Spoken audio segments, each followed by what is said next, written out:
بەیاننامەی تەڤگەری ئازادی کۆمەڵگەی کوردستان بە بۆنەی شەشەمین ساڵیادی دامەزراندنیەوە. 6 ساڵ بەر لە ئێستا تەڤگەری ئازادی لە حەفتەی دەی 2014 سەرەڕای هەموو ئاستەنگیانەی بۆی دروست دەکرا لە کۆنگرەیەکدا خۆی ڕاگەاند.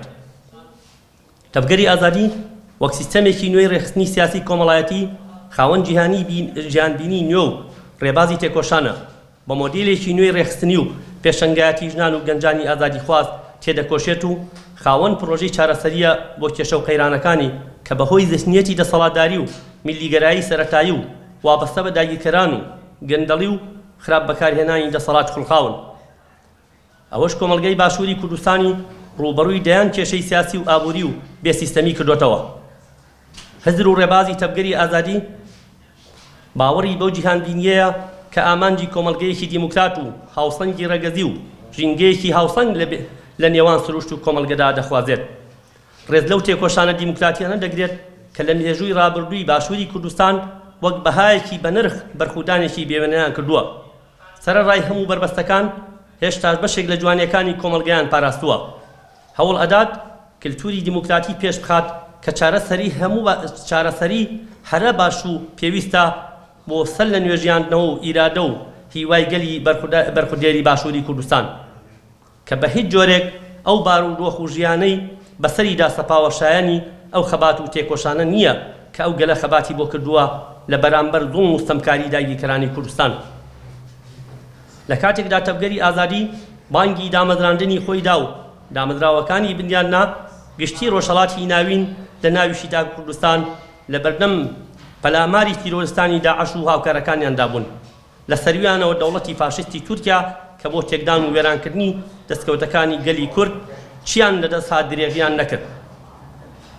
لەو دۆخەدا سەرەڕای ئەو بێباوەڕی و بێهیواییەی بەهۆی سیستەم و سیاسەتی شکست خواردوو لە باشووری کوردستان دروست بوو، تەڤگەری ئازادی بە پشتبەستن بەگەل و ڕێبازی تێکۆشانی نەتەوەیی و دیموکراتی لە چوارچێوەی سیستەمی کۆنتڕۆڵایزمی دیموکراتی بۆ چارەسەری ئاشتی و پێکەوەژیانی گەلان بە گوڕ و تینێکی نوێ و پڕ لە هیواوە بانگی دامەزراندنیدا. تەڤگەری ئازادی هەرزوو هەستی بەوە کرد لە باشووری کوردستان بزوتنەوەی دیموکراتی لاوازە و بزوتنەوەی نەتەوەییش بەهۆی زەحنیەتی دەسەڵاتداری و بەرژەوەندی حیزبی و بنەماڵەیی خۆی گرێدراوی داگیرکەرانی کوردستان کردووە و لە بازنەی سیاسەتی داگیرکەرانی کوردستاندا دەسوڕێتەوە بۆ بەدەستێنانی ئامانجەکانیان. هەر بۆیە خەباتی نەتەوەیی و تێکۆشانی دیموکراتیانەی کردە کاری دەست بەجێ و لە هەموو ئاستەکاندا دەستی بە تێکۆشان کرد. تەڤگەری ئازادی لە 6 ساڵی ڕابردوودا سەرەڕای ئەو هەموو لەمپەر و ئاستەنگیانەی بۆی دروست دەکرا لە پێشەوەی ناڕەزایەتیە جەماوەریەکانی چین و توێژەکانی باشووری کوردستاندا بووە و لە هەوڵی پێشەنگایەتی و بەڕێخستنکردنیاندا بووە. لە بەرامبەر توند و تیژی و ڕەشەکوژی ژنان بەردەوام دژی دەسەڵاتدارەتی پیاوسالاری پێشەنگایەتی خەباتی ئازادیخوازی ژنانی کردووە و تێکۆشانەکانی بە ئیرادە و توانستی گەنجان و ژنان بەڕێوە بردراوە. تەڤگەری ئازادی لە 6 ساڵی تێکۆشانیدا چەندین پرۆژەی چارەسەری بۆ دۆخی هەرێمی کوردستان و ناوچە جێناکۆکەکان و گوزەرانی خەڵک و نەبوونی موچە و خزمەتگوزاری پێشکەش کردووە. لەو ریفراندۆمەی کە گەورەترین زیانی بە دۆزی کورد گەیاند بایکۆتی کرد و ئەوەش باشترین ڕێباز و حەکیمانەترین چارەسەری بوو. بەرامبەر بەوەش بۆ چارەسەری دۆخی ئەو ناوچانە پرۆژەی دیموکراتی و پێکەوەژیانی ئاشتیانەی پێشخست. ئەمڕۆژ کە یادی 6 ساڵی دامەزراندنی تەڤگەرەکەمان دەکەینەوە دەبێت بە هەستیاریەوە لەو قۆناغە بڕوانین. بچووکترین هەڵا گەورەترین زیان بەگەلەکەمان دەگەینێت. بەڵام دەسەڵات نابەرپرسانە ئیدارەی قەیرانەکان دەکات و کۆمەڵگایان ڕوبەڕووی مەترسی کردوێتەوە. دام و دەستگای هەڵبژێردرا و دادگاکان بێڕۆڵ کراون و ئازادی ڕادەربڕین لە ژێر هەڕەشەدایە. خەڵکی خاوەن هەڵوێست و دیموکراتی خواست ڕاپێکی زیندان دەکرێن و چاواشەکاریەکی نائەخلاقی بەرامبەر بە کۆمەلگا و بە هامڕۆییەکان بەڕێوە دەچێت لە پێناو مانەوەی دەسەڵاتی ناشەرعیاندا. بۆ ئەوەش بانگەوازی گەل دەکەین نەکەونە داوی ئەو ئەجندا گوماناویەوە. بردومان و لەتکێشی دەوڵەتی تورکیا کە بە چاوساغی و سیخوڕی هەندێ دەستی ناوخۆ کە دەسەڵات زەمینەی ئەوەی خۆش کردووە لە هەرێمی کوردستان بەردەوامی هەیە. هاوشێوەی ساڵی 2014 جارێکی تر پیلانی گوماناوی بەرامبەر کوردانی ئێزیدی و ئیرادەی شنگال بەڕێوە دەبرێت. ناکۆکیە ناوخۆیەکان زیاد دەبن. ئەوەش کاریگەری نەرێنی لەسەر خەڵک ڕەنگی داوەتەوە و نائارامی زیاتر بووە.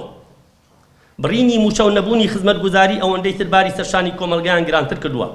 لە کاتێکدا ڤایرۆسی کۆڕۆناش بۆتە هەڕەشەیەکی مەترسیدار و لە هەر شوێنێکی دنیا هەوڵ ئەدرێت کۆمەلگا بە کەمترین زیانەوە لێی دەرباز بێت، بەڵام دەسەڵاتدارانی ئەم هەرێمە زۆر بێباکانە هێشتا دەستبەرداری پیلانەکانیان نابن لە دژبەری کۆمەلگە و لە هەماهەنگی داگیرکەراندا. ئێمە وەک تەڤگەری ئازادی چارەسەری لە سیستەمێکی دیموکراتی و پێکەوەژیاندا دەبینین و بە ئەرکی خۆمانی دەبینین تێکۆشانی بۆ بکەین. هەر بۆیە بە هەموو شێوازێک دژایەتی دەکرێن و ئاستەنگی بۆ کار و چالاکیەکانمان دەکرێت و هەواڵانمان دەستگیر دەکرێن و بارەگاکانمان دادەخرێن و فەرمیەتمان قبوڵ ناکەن. مانگەوازی دەکەین لە گەلەکەمان لە تەواوی چین و توێژەکان خەڵکی دڵسۆز، ڕۆشنبیر و مامۆستایانی ئاینی، هونەرمەندان لە دەوری سیستەمی تەڤگەری ئازادی خۆیان بەڕێخستن بکەن و بڕیار لە چارەنووسی خۆیان بدەن و داهاتوو بەدەستی خۆمان دیاری بکەین. بانگ دەکەین بۆ پێکێنانی بەرەیەکی ئۆپۆزسیۆنی ڕادیکاڵی ناوخەڵک سەردەمێکی نوێ دوور لە ستەم و دەسەڵاتداری دەست پێ بکەین. پێکەوە بە تێکۆشان ببینە وەڵام و هیوا بۆ کۆمەلگەی کوردستان. دەبێت ئەو ڕاستیەش بزانین دەسەڵات قۆناغی داڕزاندنی تێپەڕاندووە و لە داڕوخاندایە، هەر ڕۆژ لە بچووکبوونە و تەسلیمبووندایە. ئەم قۆناغەش مەترسیدارە و هەر ڕۆژ بەشێکی دەستکەوتەکانی گەلەکەمان دەکەنە قوربانیمانەوەی دەسەڵاتی لەرزۆکیان. بەرامبەر بەوەش گەلێکی زیندوو هوشیارمان هەیە. تەنها کارێک پێویستە خۆ بە ڕێخستنکردن و ڕێخستنی دەنگە ناڕەزاییەکانە، ئەوەش ئەرکی ئێمەی تەڤگەری ئازادیە. لە 6 ساڵی دامەزراندنی تەڤگەری ئازادیدا پیرۆزبایی و سڵاو دەنێرین بۆ هەموو ئەوانەی لە خەباتی تێکۆشانی نەتەوەیی و دیموکراتیدا گیانیان بەخت کرد، یان لە سەنگەر و تێکۆشانی ڕوبەڕووبوونەوەی ستەمکاران یان لە زینداندان. پیرۆزبایی و سڵاو دەنێرین بۆ تەواوی گەلەکەمان و هەواڵان و دۆستانمان. بەڵێن ئەدەین بە خانەوادەی شەهیدان، بە تەواوی گەلەکەمان لە پێناوی بنیاننانی کۆمەلگەیەکی ئازاد و خۆبەڕێوەبەر و دیموکرات لە چوارچێوەی سیستەمی کۆپەرالیزمی دیموکراتیدا هیچ فشار و هێزێک نەتوانێت ڕامانگرێت و بەردەوامین لە تێکۆشان تا سەرکەوتن. تەڤگەری ئازادی کۆمەلگەی کوردستان دەستەی بەڕێوەبەرایەتی 7/2020 و هەر دەمەوێت ئەوەش بڵێم ئێمە ئەو یادە ئیمساڵ وەکو ساڵانی تر لە هۆڵ و بە شێوازی ڕابردوو ناکەینەوە، بەڵکو لەبەر ڕەوشی تەندروستی کۆمەلگا بڕیارماندا و هەڵمەتێکی سەوزکردنی کوردستان دەست پێ بکەین. لەبەرەوە لەم ڕۆژەدا هەڵمەتی ناشتنی 600 نەمامان هەیە و هەروەها بۆ حیزب و لایەن و ڕێکخراوەکانیش ئەتوانن بە بروسکە ئەم پیرۆزباییە بۆ ئێمە بنێرن. پرسیارێکی معقولە هەر لە سەرەتاوە لە سنووری دەسەڵاتی پارتی بارگاکانمان داخرابوون و لە ساڵی پاریشەوە لە سنووری دەسەڵاتی یەکێتیدا زۆرینی بارگەکانمان داخراوە، تەنها بارگایە کەما بێتەوە ئێستا ئێوەی بینن لە شاری سلێمانیە و بۆ گرتنی هەواڵانیشمان بەردەوام هەواڵانمان پۆل پۆل دەگیرێن و ڕاپیچی زیندان دەکرێن و ئێستاش چەند دۆستێکی ئێمە لە سنووری بادینان و هەواڵێکیشمان لە هەولێر بە ناوی هەواڵ تەحسین هێشتا لە زیندان ماوە. لە ڕاستیدا ئەوە بیانوێشی بێبنەمایە، چونکە ئێوە بینن دەسەڵات ئێستا هەمووی خۆی بەستۆتەوە بە عێراق و لە چوارچێوەی عێراقدا دەیە پرسەکانی چارەسەرکە. ئێمە لە چوارچێوەی عێراقدا فەرمیەتمان هەیە و لە کۆمیسیۆنی باڵای هەڵبژارنەکانی عێراق وەکو ئەو حیزبانەی تریش کە ئێستا دەسەڵاتیان لەسەر لە هەرێمی کوردستان وەکو ئەوان فەرمیەتمان هەیە، بەڵام ئەوانە بیانۆکانیان هەندێک کات لە دەمی خۆیانەوە و هەتا من لە تەلەڤیزیۆنی لە ئیشتیانەوە بینیم ئەڵێ تەنها بۆ ئەوەی دڵی تورکیا ڕازیکەین. ئێوەش دەزانن هەرێمی کوردستان لە بن هەژمونی دەسەڵاتی تورکیایە، بۆیە دەکرێت بە ئاشکرا بڵین بۆ ڕازیکردنی دەوڵەتی تورکیا کە بارگەکانی ئێمەدا دەخرێتنە هیچ بیانوێک نییە لە ڕووی یاسایی و لە کار و چالاکی و لە پەیڕەوی ناوخۆ و لە کاری سیاسی ئێمەوە. بەڵێ سەرەتا من بڵێم نزیکایەتێکە ئەوەیە ئەوانیش باوەڕیان بە خۆسەری کۆمەلگا و خۆبەڕێوەبردننی دیموکراتی هەیە، ئێمەش بە هەمان شێوە ڕەنگە لە فکر و هەزردا ئەم نزیکایەتی هەبێ.